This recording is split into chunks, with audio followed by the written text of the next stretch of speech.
about this evening. I'm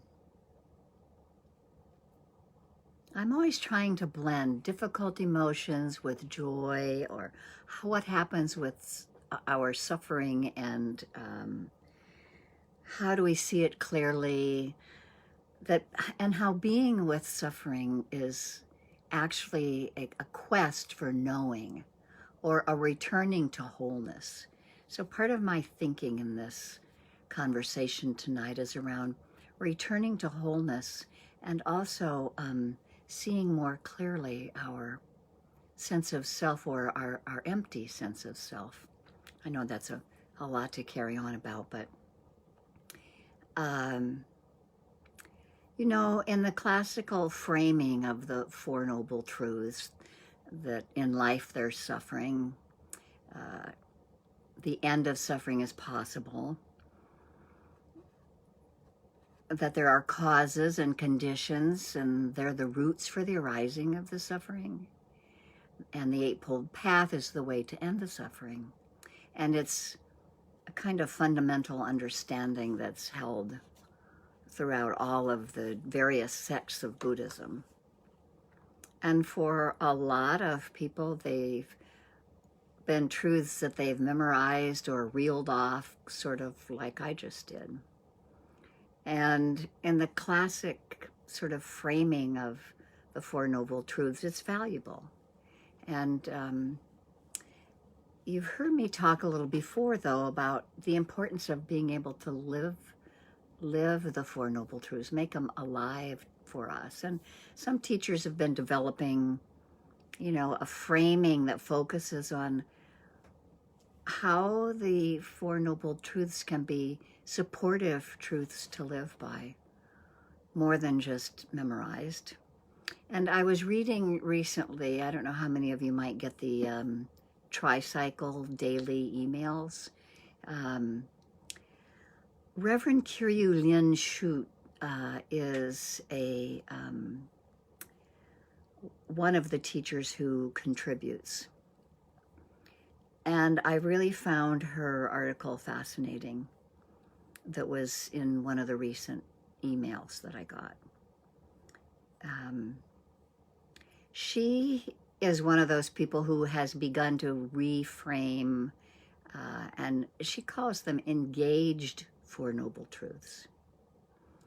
And she has sort of reworded them to be harm and harming has happened, or it's a part of conditioned experience, and that there are causes and conditions for this harm or harming, and how are we taught to be with them and experience the harm and the harming? What familiar culture or systemic structure promotes or reinforces or perpetuates this? And where is it possible to have agency in the midst of harm or difficulty?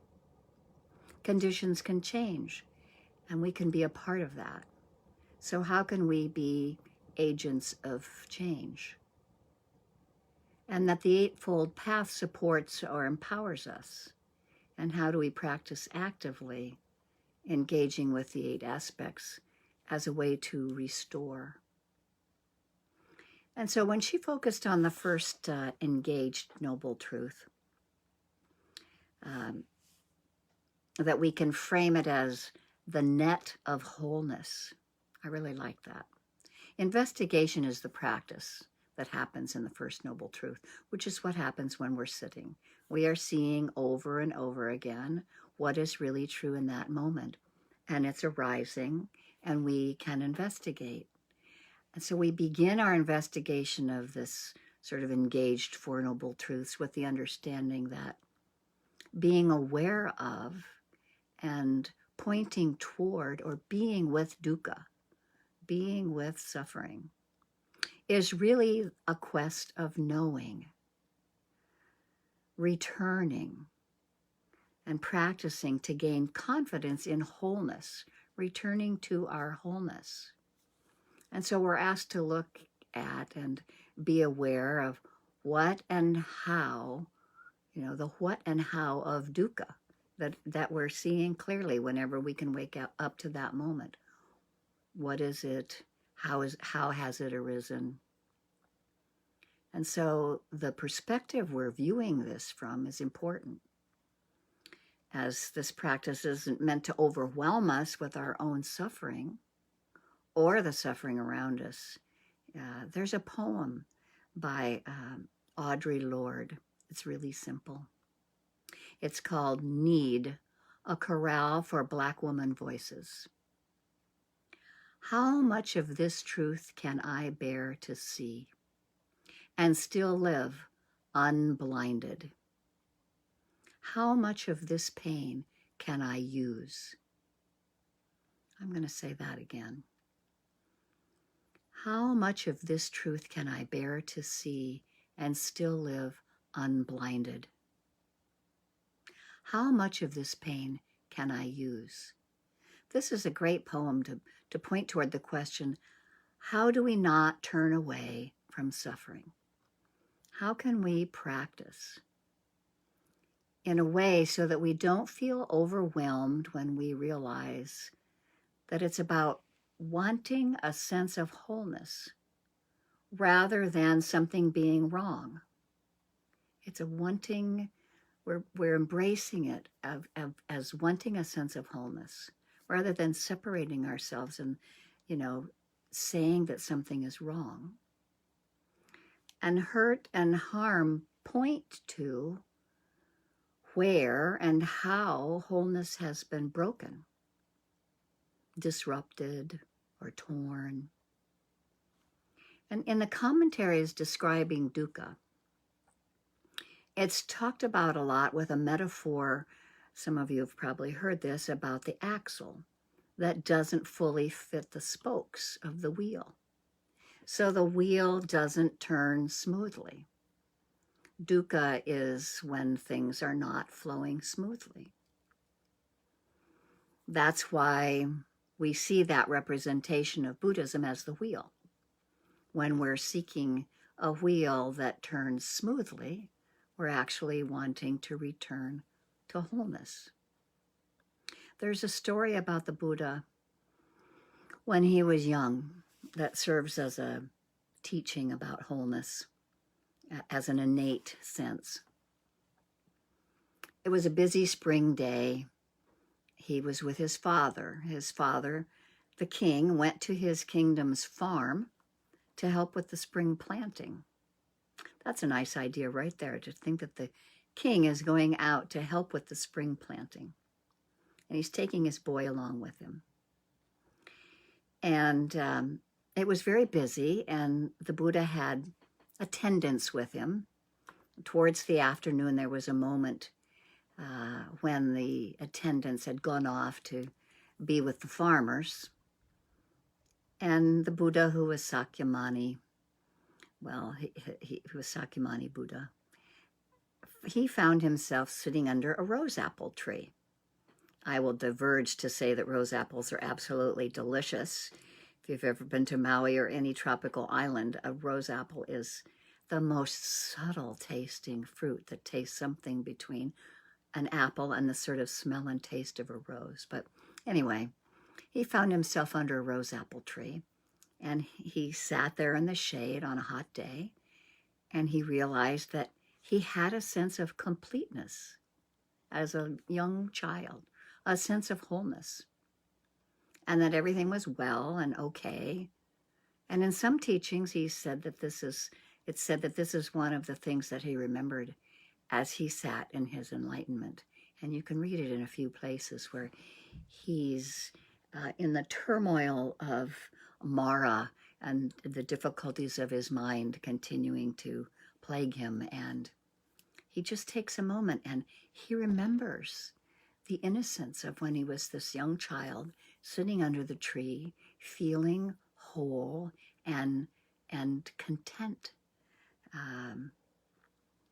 And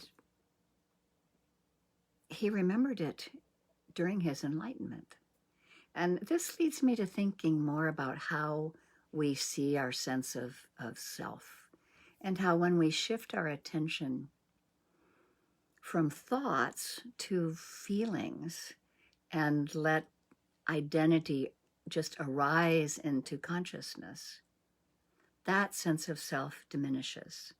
That sense of self for the Buddha under that tree just diminished.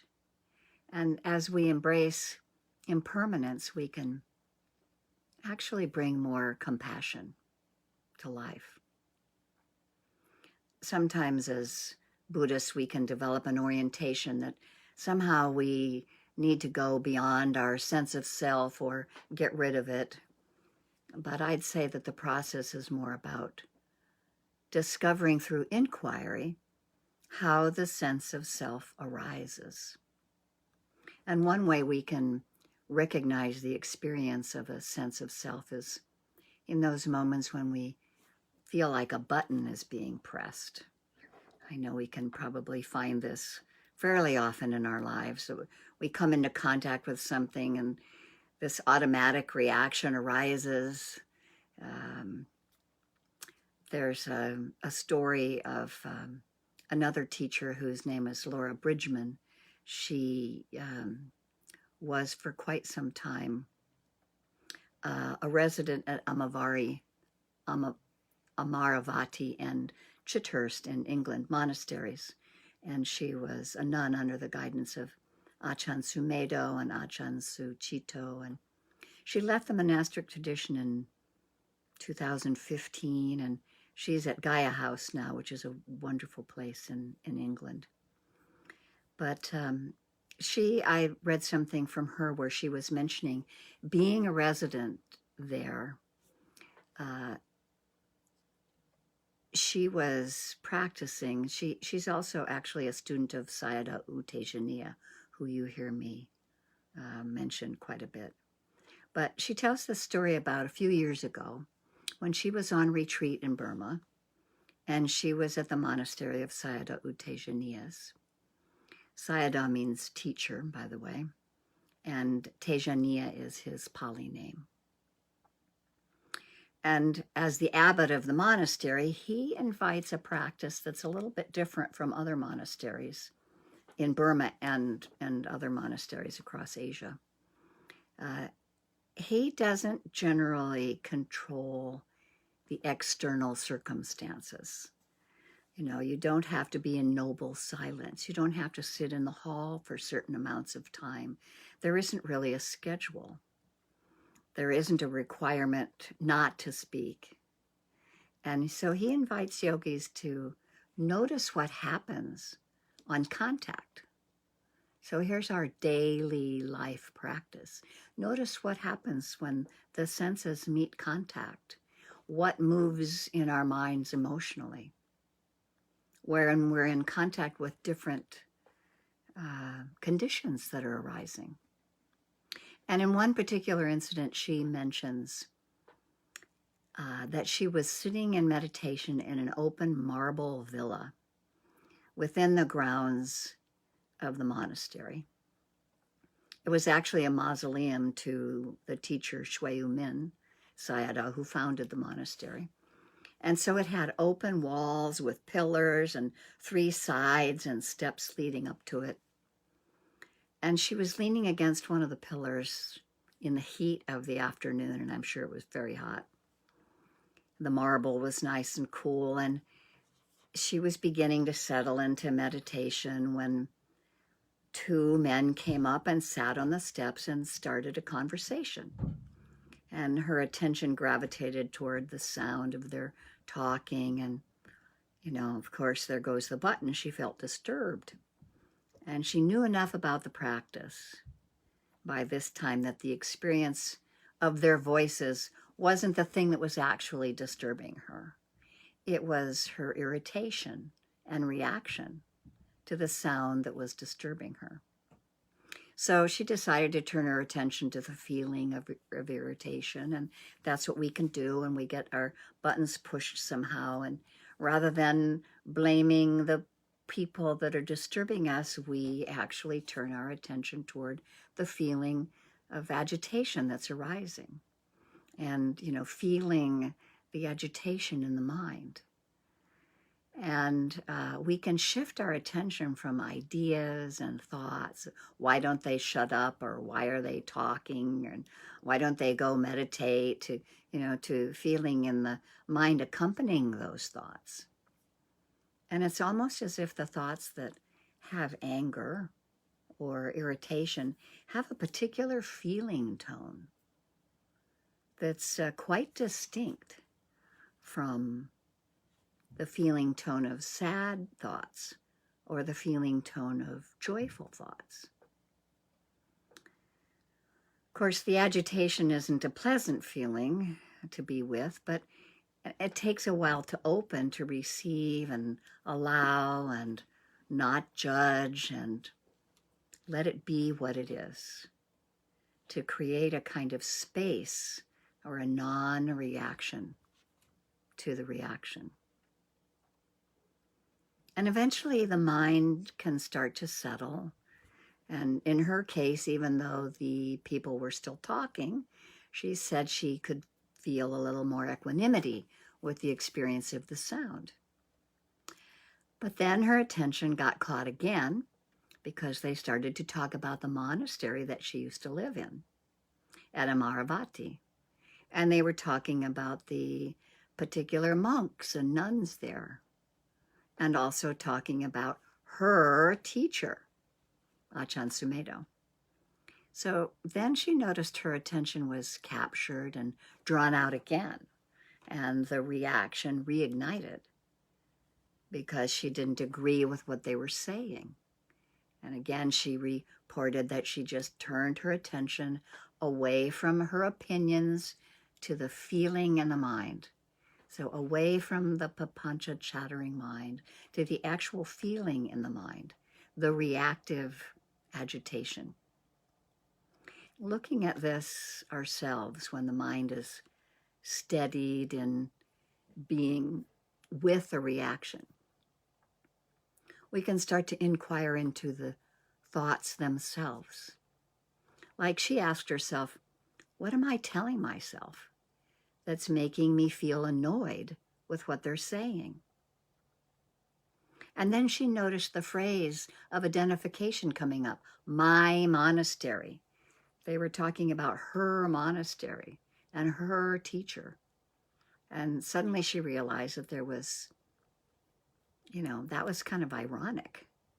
You actually go to a monastery or a teacher to understand the sense of self, and that there can become this creation of this sense of me and mine in relation to the experience. And so often we associate with the things we spend a lot of time with and are interested in, like where we work or where we live and our families, and they become about who and what we are. And in this incident, it was almost like when the two men were criticizing her teacher and her monastery and her community. She had been living in the monastery for 4 or 5 years by then. So by inference, she felt that they were criticizing her.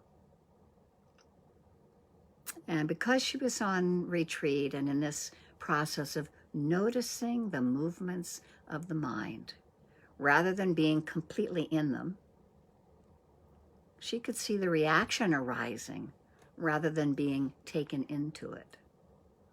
And she could also feel it and meet the feelings. And this is where compassion comes in.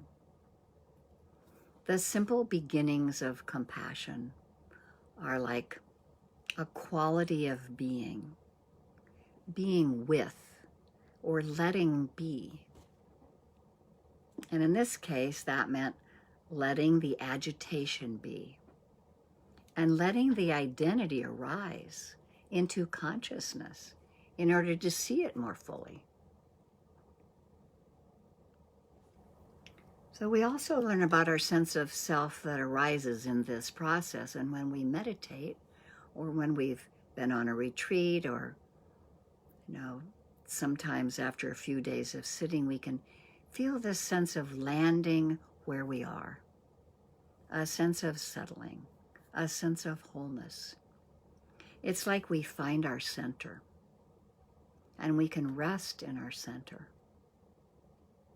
In those moments that the sense of self is also somehow less distinct, it's quieter, because this sense of wanting and not wanting, grasping and clinging and pushing away, and those urges of our preferences have also settled or somehow made space for our reactions.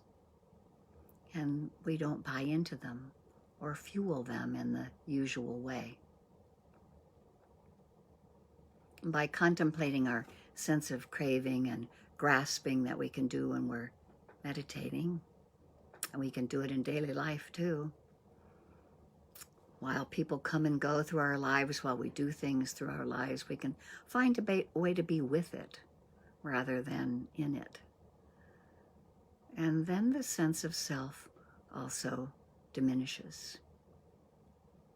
In this way, we can see the sense of self as something conditioned. Conditions are arising, and they pass away. That sense of self is something conditioned from all the ways we identify ourselves. But it's conditioned rather than a fixed, certain, continuous self.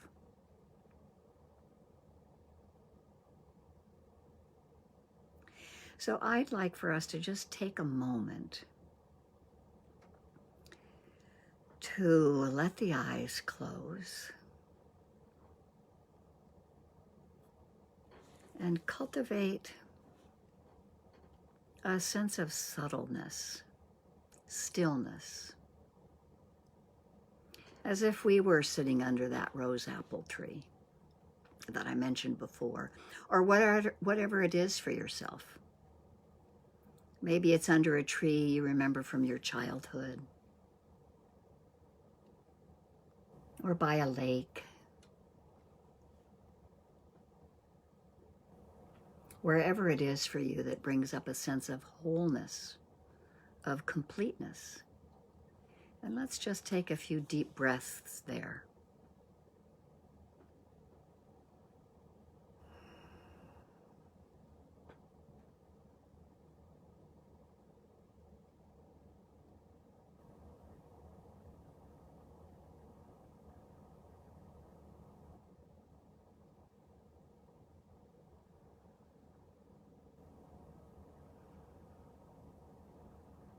And I'm inviting you to actually know that feeling.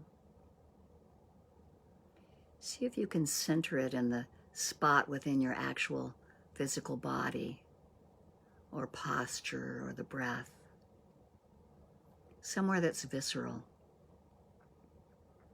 Maybe it's at the end of an exhale or an inhale. Just let yourself rest there and know it, this sense of wholeness or completeness under your own rose apple tree, or the place that you choose, or the way that you can feel this sense of wholeness and completeness.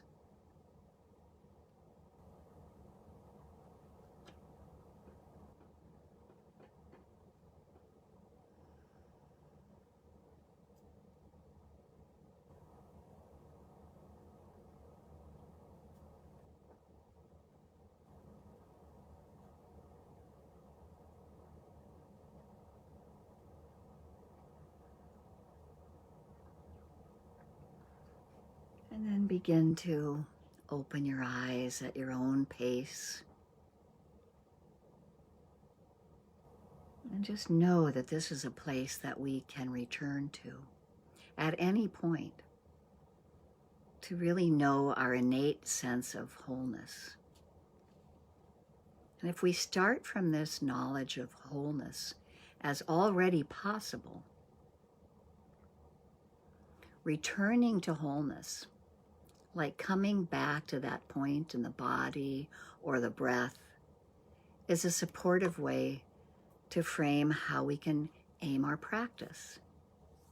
This investigation of harming and non-harming, or hurt and suffering, our attachment to identification and to letting go. As Thich Nhat Hanh says, we are here to awaken from our illusion of separateness. We are here to awaken from our illusion of separateness.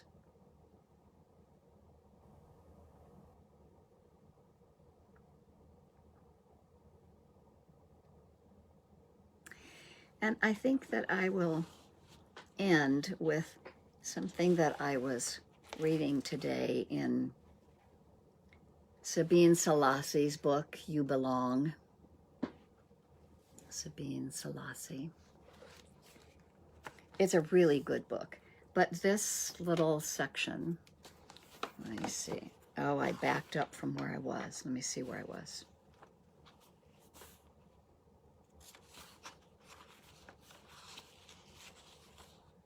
It's a perfect example of what happens when our buttons get pushed and how the mind goes on and on about things.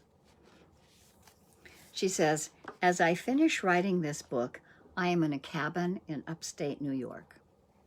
My husband and I have rented it for the month. Our first afternoon here was unseasonably warm for early October. We were lying out on the deck, snuggling, when a middle-aged white man roared by on his riding mower, cutting the already trimmed grass on his driveway nearby. Our hosts told us that there was a neighbor who complained about Airbnb guests, thinking his long paved driveway was a public country road. Previous visitors had unwittingly strolled on his property. This day he rolled back and forth, creating an incredible racket. Oh, I lost my place.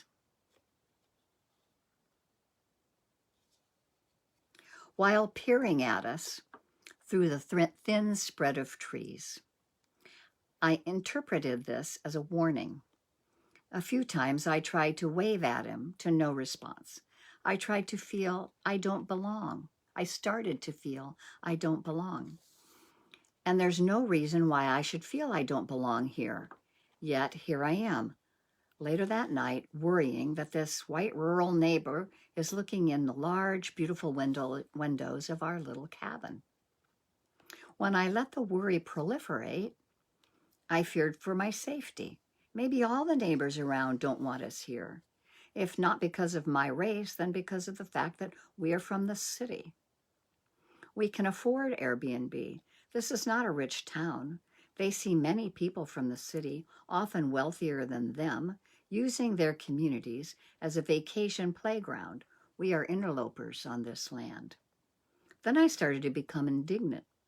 I am in a house that we had paid for on Airbnb, where I have only excellent reviews from superhosts around the world. And whose land is this? I have seen the names of the parks, the roads, the businesses in the area. Minnewaska, Mohonk, Mohawk, Mohegan. I consider the violence and terror against the indigenous peoples that led to the building of these homes, towns, and communities. My feelings of not belonging led to reactivity. Over the next few days, I alternately contract, drawing the shades.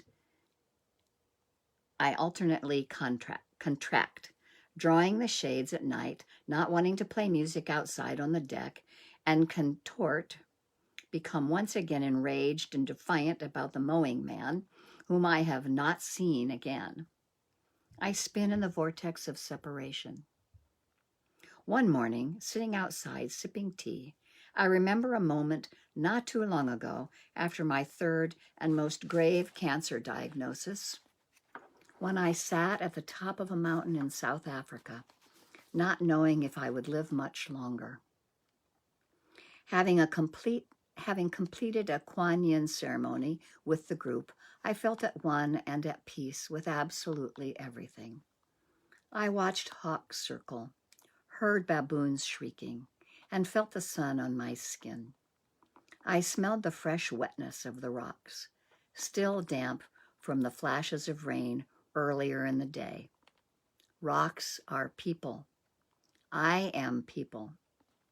Here in the Hudson Valley, on the land of the Lenape people, a living people with whom I myself have no direct relationship, I lie down on the ground outside. Their ground, all ground.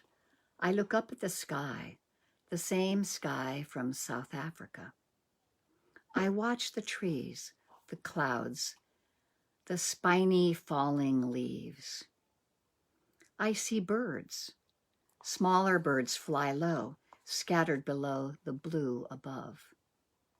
In the far distance, near the thin spread of clouds, geese are forming a perfect V. As I turn my head and track them across the sky, they break into a new shape, an elegant curving pattern, also perfect in its imperfect wave. They created a new V formation with a different bird at the head. I wonder how they decide who leads and when. I consider the neighbor and know he is part of all of this too. We are right now, both of us, breathing the same air as the baboons. This book is not a prescription. It is not even a map. It is more like a map key. And then she goes on a little bit like that. And toward the end she says, I can join you on your way. We belong to each other, regardless. And so I think her example of how we get things triggered, and then, finally a feeling of understanding of the wholeness of letting go of what we're clinging to and the sense of self after going through the whole papancha of thoughts. I thought that was a great example.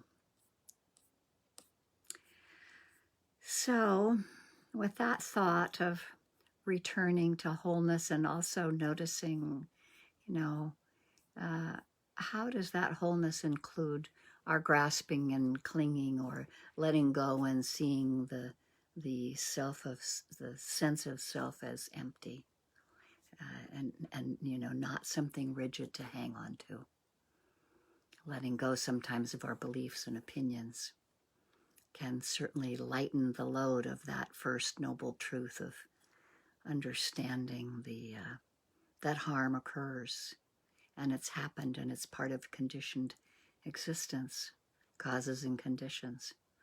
So let's have some conversation.